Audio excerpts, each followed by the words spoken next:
तो जो आपने अभी एनिमेशन देखा, इसे देखने के बाद आपको लगा होगा इसे बनाना बहुत हार्ड है, लेकिन इसको बनाना बहुत ही सिंपल है और मैंने इसे बनाया है सिर्फ एक नोड का इस्तेमाल करके, और जो है ट्रांसफॉर्म नोड। तो चलो चलते हैं अपने एडिटिंग प्रोसेस की तरफ। तो सबसे पहले आपको क्या कर लेना है, आ जाना है फ्यूजन कंपोजिशन में, और मैंने ये वाला कलर कोड यूज़ किया है हमारे बैकग्राउंड में। अब हमें क्या करना है, एक बैकग्राउंड नोड लेना है, इसे कनेक्ट कर देना है अपनी मेन पाइपलाइन में। कनेक्ट करने के बाद एक इलिप्स नोड लेना है और कुछ इस तरीके से इसको कर लेना है। छोटा या बड़ा आप लोग अपने हिसाब से कर सकते हो। तो मैं इसे थोड़ा सा बड़ा कर लेता हूँ, कुछ इतना, और इसे ले जाता हूँ नीचे। और अब मैं क्या करूँगा, इसका भी कलर चेंज, कुछ इतना ब्राइट, थोड़ा सा ये वाला। और अब हम क्या करेंगे, कंट्रोल सी से बैकग्राउंड को कॉपी करेंगे, कंट्रोल वी से पेस्ट करेंगे और कनेक्ट कर देंगे हमारी मेन पाइपलाइन में। यहाँ पर कनेक्ट करने के बाद इलिप्स नोड को भी कंट्रोल सी से कॉपी करना है और कंट्रोल शिफ्ट वी से आपको इंस्टेंस को पेस्ट कर लेना है और इसे कनेक्ट कर देना है बैकग्राउंड में। अब कनेक्ट करने के बाद यहाँ से आप लोगों को सॉलिड को डी इंस्टेंस करना है और सॉलिड को कर लेना है अनचेक, और बॉर्डर विथ को भी डी इंस्टेंस कर लेना है। और अब आपको बॉर्डर विथ को कर लेना है थोड़ा सा इंक्रीज़, और इसका जो कलर है उसको कर लेना है फुल ब्राइट, ताकि हमें बॉर्डर दिखाई दे। तो मैं इसको और इंक्रीज़ कर लेता हूँ, इसको हम करेंगे 0.004, कुछ इतना। और अब हमें क्या करना है, इसके इंस्टेंस के ऊपर क्लिक करना है और यहाँ से राइट क्लिक करके लेंथ को भी डी इंस्टेंस कर लेना है और पोजीशन को भी डी इंस्टेंस कर लेना है। और अब हम क्या करेंगे, सबसे पहले यहाँ से 3 डॉट पर क्लिक करेंगे और शो कंट्रोल्स को कर देंगे ऑफ। ऑफ करने के बाद इसकी जो लेंथ है इसको आपको कर लेना है कम, कुछ इतना। और अब जो पोजीशन है उसको आपको मूव कर लेना है। तो मैं इसे ले जाता हूँ पूरा नीचे और अब मैं लेंथ को इंक्रीज़ करूँगा। कुछ इस प्रकार से हमें इसे रखना है, जैसे कि मैंने अभी रखा है। इतना पार्ट जो है हमारा वो ओपन रहेगा। और अब हम क्या करेंगे, ये जो 2 नोड्स हैं इसको आपको कर लेना है कॉपी और कंट्रोल वी से यहाँ पर पेस्ट कर देना है। पेस्ट करने के बाद कनेक्ट करना है अपनी मेन पाइपलाइन में, और सॉलिड को अनचेक करके जो हमने यहाँ पर वैल्यू ऐड की थी बॉर्डर विथ में, कंट्रोल सी से उसको कॉपी करना है, कंट्रोल वी से पेस्ट कर देना है यहाँ पे। अब पेस्ट करने के बाद इसका कलर जो है फिर से आप लोगों को ब्राइट रेड कर लेना है। और अब हम क्या करेंगे, इसकी लेंथ को करेंगे पूरा कम, कुछ इतना, और जो पोजीशन है उसको हम करेंगे मूव। मैं लेंथ को और कम कर लेता हूँ ताकि हमें नज़र आए। ये देखिए हमें कुछ ऐसी गैप अभी नज़र आ रही है, तो मैं और थोड़ा लेंथ को कम कर लेता हूँ। और अब आपको क्या करना है, पोजीशन को अपने हिसाब से कुछ इस तरीके से यहाँ पर सेट करना है। और मैं चाहता हूँ कि मैं लेंथ को और थोड़ा कम करूँ, इस वाले शेप को, कुछ इतना। और अब पोजीशन में आपको कुछ इस तरीके से इसे कनेक्ट कर लेना है, ऐसे परफेक्टली, थोड़ा और। तो ठीक है, इतना मैंने कर दिया। अब हम सेम चीज़ कंट्रोल सी करेंगे, कंट्रोल वी करेंगे और कनेक्ट कर देंगे हमारी मेन पाइपलाइन में। यहाँ पर आप मल्टी मर्ज का भी इस्तेमाल कर सकते हो, तो चलो मैं मल्टी मर्ज ऐड कर लेता हूँ। यहाँ से हम मल्टी मर्ज ऐड करेंगे, इसे कनेक्ट करेंगे इन दोनों को। और अब जो ये वाला इलिप्स है इसकी पोजीशन को आपको चेंज कर लेना है, कुछ ऐसे। और इसकी लेंथ हम थोड़ी सी बड़ी रखेंगे इस बार, कुछ इतना। अब सेम चीज़ कंट्रोल सी से कॉपी करेंगे, कंट्रोल वी से पेस्ट करेंगे और कनेक्ट करेंगे। और फिर से हमें पोजीशन को छोटा कर लेना है, लेंथ अपने हिसाब से ऐड कर लेनी है, कुछ ऐसे। और मैं यहाँ पर इसे लाऊंगा पोजीशन को और इसको इंक्रीज़ कर लूँगा थोड़ा, फिर से यहाँ पर लाकर इसे कुछ इस प्रकार से सेट कर लूँगा। आप चाहो उतने इलिप्स और बैकग्राउंड नोड ऐड कर सकते हो। आपको अगर 5-10 ऐड करने हैं तो आपको उसके बीच में उतनी स्पेस रखनी है और ऐड करने हैं अपने हिसाब से। मैंने 3 ही रखे हैं, यानी 3 शेप्स होंगे जो टूट कर जाएंगे बाहर। तो अब हमें क्या करना है, यहाँ पर हम सबसे पहले ये वाला जो इलिप्स है इसके नीचे हम लोग एक ट्रांसफॉर्म नोड ऐड करेंगे इलिप्स और बैकग्राउंड के बाद। और अब आपको क्या करना है, इस ट्रांसफॉर्म को फर्स्ट विंडो में ओपन कर लेना है। ओपन करने के बाद इसके पिवट पॉइंट को आपको ले जाना है यहाँ पे, कुछ इस तरीके से, जैसे कि मैं यहाँ पर ले गया। और अब आपको क्या करना है, अपने हिसाब से कुछ फ्रेम्स आगे आना है, जैसे कि मैं 20 फ्रेम पर आ रहा हूँ। एक की फ्रेम ऐड करनी है सेंटर XY में और एंगल में। और कुछ फ्रेम्स आगे जाना है, जैसे कि मैं जाऊँगा 35 फ्रेम पर और इसको ले जाऊँगा ऊपर कुछ इस तरीके से, और इसको घुमा लूँगा कुछ ऐसा।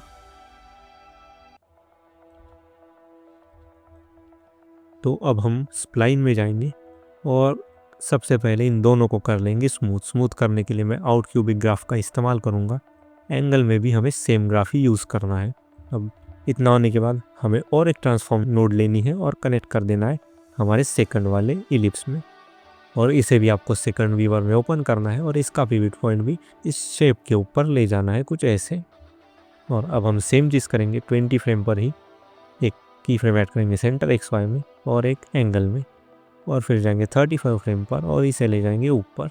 और मैं इस बार इसे कुछ थोड़ा सा इस साइड ले जाता हूँ और इसको ऐसा घुमा देता हूँ।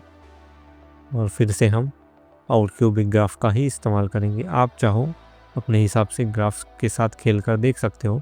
तो कुछ हमारा ऐसा बना है। बारी है हमारे लास्ट वाले शेप की। फिर से एक ट्रांसफॉर्म नोड लेंगे, इसे सेकंड व्यूअर में ओपन करेंगे और पिवट पॉइंट यहाँ पर सेट कर लेंगे।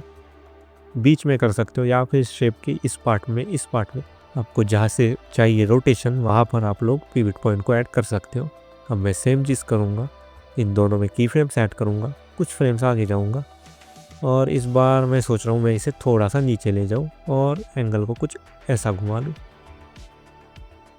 इसको थोड़ा सा घुमा लेता हूँ या फिर पिवट पॉइंट को यहाँ पर ले जाता हूँ और ऐसा कर लेता हूँ। कुछ ठीक है अभी। और अब हम सेम जाएंगे स्प्लाइन विंडो में और आउट क्यूबिक ग्राफ को कर लेंगे सिलेक्ट। तो अभी हमारा कुछ ऐसा ब्रेक वाला एनिमेशन बन चुका है। अब हमें क्या करना है, मल्टी मर्ज को सिलेक्ट करना है और अब हमें करना है इन तीनों को गायब टूटने के बाद। तो मैं आऊँगा 30 फ्रेम पर। तो यहाँ पर आप लोगों को लेयर लिस्ट दिख रही होगी। तो यहाँ पर आप लोग देख सकते हो ये जो ग्लो है यानी कि ये वाली सिलेक्टेड है हमारी मल्टी मर्ज में। तो मैं ब्लेंड में की फ्रेम ऐड करूँगा और इसकी ओपेसिटी जो है अभी है 1 यानी ब्लेंड, और कुछ फ्रेम आगे जाऊँगा 35 पर और इसे कर दूँगा 0। तो हमारा जो फर्स्ट शेप है वो कुछ इस तरीके से गायब होगा। अब हमें सेम चीज़ इन दोनों के साथ भी करनी है। तो यहाँ से लेयर को सिलेक्ट करना है। अब आप लोग देख सकते हो यहाँ पर ग्लो आ चुका है। अब हम सेम चीज़ करेंगे, यहाँ पर एक की फ्रेम ऐड करेंगे, 5 फ्रेम्स आगे जाएंगे और ब्लेंड को कर देंगे 0। अब आपको तीसरी वाली जो लेयर है उसको सिलेक्ट करना है, 30 फ्रेम पर आना है, एक की फ्रेम ऐड करनी है ब्लेंड में और 5 फ्रेम आगे जाकर इसे भी कर देना है 0।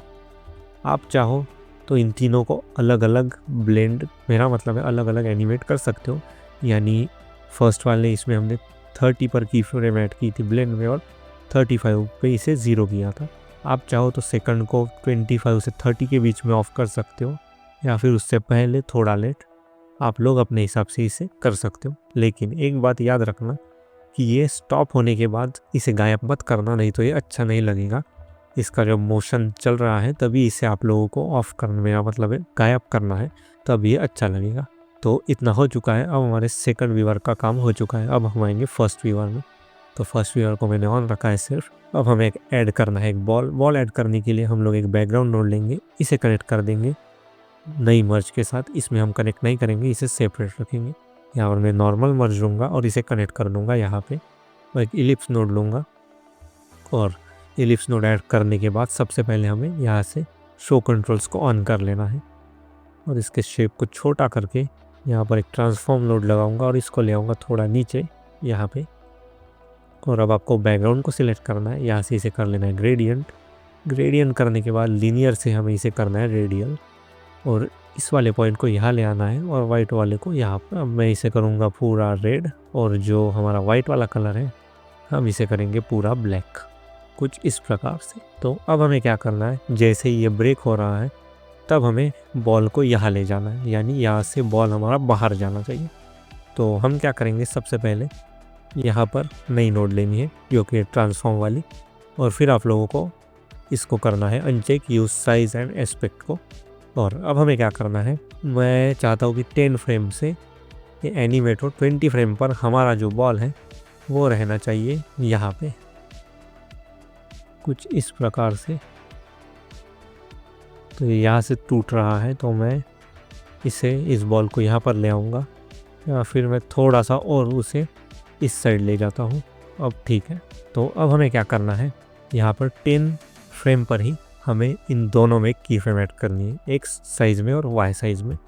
और जैसे ये यहाँ पर आ रहा है ब्रेक वाला एनिमेशन जब हमारा होगा तब आपको इसे कर देना है एक्स को, और वाई को कर सकते हो थोड़ा सा कुछ ऐसा हमारा एनिमेशन बने, ताकि वो ऐसा दिखे कि हमारा बॉल जो है वो थोड़ा सा दब रहा है, कुछ इस प्रकार से।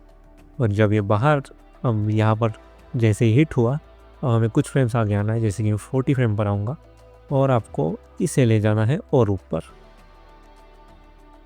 कुछ इस प्रकार से अपने हिसाब से।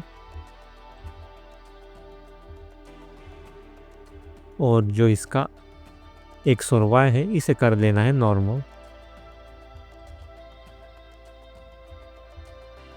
और अब हम क्या करेंगे, इसके स्प्लाइन विंडो में जाएंगे, सबसे पहले डिस्प्लेसमेंट में जाकर इसे कर लेंगे स्मूथ, एक नॉर्मल सा ग्राफ ऐड करके कुछ ऐसा। और जो एक्स वाई है इसमें भी हम एक नॉर्मल सा ग्राफ ऐड करेंगे, यस कर्व वाला जो हम नॉर्मली यूज़ करते हैं। तो आप लोग देखोगे कि हमारा कुछ ऐसा एनिमेशन बनेगा। अब इतना तो बन चुका है, अब बाकी है हमारा टेक्स्ट ऐड करने के लिए हम लोग यहाँ पर आएंगे और आप चाहो वो लिख सकते हो और फ़ॉन्ट को सिलेक्ट कर लो है अपने हिसाब से। फ़िलहाल के लिए मैं कोई भी एक फ़ॉन्ट सिलेक्ट करता हूँ और इसे यहाँ पर ले आता हूँ। फिर हम लोग इस वाले मर्ज को पकड़ेंगे, इसके अप्लाई मोड में इसे कर लेंगे ओवरले। और अब हमारा बाकी है काम इसे थोड़ा सा मूवमेंट देना। तो हमें क्या करना है, इन दोनों ट्रांसफॉर्म से पहले इस वाले नोड के नीचे हमें ऐड करना है कैमरा शेक, और स्ट्रेंथ को और स्पीड को कर लेना है बहुत कम। तो अब हम इसमें ऐड करेंगे मोशन ब्लर और ग्लो। तो सबसे पहले मैं ग्लो को ऐड कर लेता हूँ, इसमें हम लोग ग्लो ऐड करेंगे और ग्लो को कम कर देंगे बहुत कम। और हम लोग इसको कॉपी करेंगे और पेस्ट कर देंगे यहाँ पर इन सभी में। तो अब हमें क्या करना है, इसमें ऐड करना है एक शेक ऐड करने के लिए हम एडिट पेज में आएंगे और यहाँ पर मुझे चाहिए शेक। तो मैं यहाँ से एक एडजस्टमेंट क्लिप लूँगा और इसे यहाँ पर रख दूँगा। हम जाएंगे फ्यूजन पेज में और यहाँ पर ऐड करेंगे कैमरा शेक। और जो इसके एज है इसे कर लेंगे सबसे पहले मिरर। हमें बिल्कुल स्टार्टिंग में की फ्रेम ऐड करनी है, ओवरऑल स्ट्रेंथ में कुछ फ्रेम आगे आना है। जैसे ये ब्रेक हो रहा है कुछ मैं आऊँगा 8 फ्रेम पर और यहाँ पर एक की फ्रेम ऐड करके इसे कर दूँगा पूरा 0। स्पीड को आप लोग अपने हिसाब से कम ज़्यादा कर सकते हो, लेकिन मैं रखूँगा नॉर्मल। और एक्स वाई डेविएशन को भी आप लोग ट्राई करके देख सकते हो। तो अभी हमारा कुछ ऐसा एनिमेशन बना है। और जो इसकी स्पीड है वो बहुत ज़्यादा है, मैं इसकी स्पीड को कर देता हूँ कम, क्योंकि हमें ज़्यादा भी हाश वाला शेक नहीं चाहिए, थोड़ा सा कुछ इतना। तो अब ये सही है। और इसको और बेहतर बनाने के लिए हम लोग इसमें जूम ऐड कर सकते हैं, एक एडजस्टमेंट क्लिप लेकर कुछ इस प्रकार के जूम इन। और अगर आप लोग इसमें एक साउंड इफ़ेक्ट ऐड करोगे ग्लास ब्रेक का तो ये और अच्छा लगेगा। अब बारी है मोशन ब्लर की। तो मोशन ब्लर ऑन करने के लिए जितनी भी मैंने ट्रांसफॉर्म नोड्स ऐड की है उसमें मैं जाकर इसे ऑन कर लूँगा। 7 यहाँ पर भी 7 और यहाँ पर सभी में आप लोग मोशन ब्लर ऑन कर सकते हो, लेकिन ये अब लैग हो सकता है। मोशन ब्लर ऑन करने के बाद आपका वीडियो बहुत अच्छा लगेगा। और मैं इसमें भी एक शेक ऐड कर देता हूँ नॉर्मल सा टेक्स्ट में, ताकि ये भी थोड़ा अच्छा लगे कुछ इस प्रकार से। तो ये शेक के साथ और अच्छा लग रहा है कुछ ऐसा। तो ये वीडियो आप लोगों को कैसी लगी मुझे कमेंट में ज़रूर बताना, और आप लोगों को अगर कुछ दिक्कत आएगी तो मुझे ज़रूर कमेंट कीजिए, मैं आप लोगों को रिप्लाई करूँगा। चलिए मैं मिलता हूँ आप लोगों को इस वाली वीडियो में।